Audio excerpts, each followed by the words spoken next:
નામથી બાલનાથ મહાદેવ મંદિરના પૂજારી તથા મંત શ્રી અરુણભાઈ પરમાર. હું બાલનાથ મહાદેવનો રેસિડન્ટ, મારું પ્રૂફ બાલનાથ મહાદેવ. હું પોલીસ ખાતામાં ઘડીએ રિક્વેસ્ટ કરી આવ્યો, સવારે આવજો, સાંજે આવજો.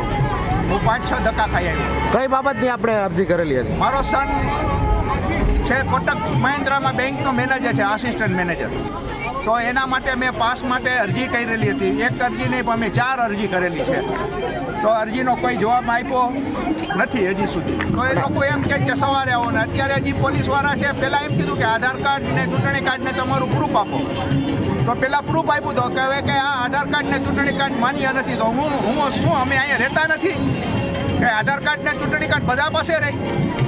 આધાર કાર્ડ છે, ચૂંટણી કાર્ડ છે, કૂપન છે, રેસિડન્ટ છે. તો હવે એનાથી આપણે દર શિવરાત્રીના મેળામાં પ્રોબ્લેમ થાય છે કે આ વખતે જેવું? આ વખતે જ મારી ઉપર આ થયું છે.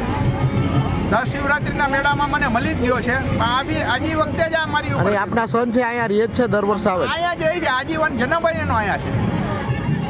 જૂનાગઢમાં સોના અને ચાંદીના દાગીનાની ખરીદી માટેનો વર્ષોથી વિશ્વસનીય સ્થળ એટલે જય ભવાની જ્વેલર્સ, જ્યાં સ્ટાન્ડર્ડ 22 કેરેટ હોલમાર્કવાળા સોના અને ચાંદીના દાગીનાનો છે વિશાળ એસી શોરૂમ. શોરૂમની એક જ મુલાકાત આપ અમારા કાયમી ગ્રાહક બની જશો. જય ભવાની જ્વેલર્સ, ચોકસી હીરાલાલ મકનજી, ચોકસી બજાર, જૂનાગઢ.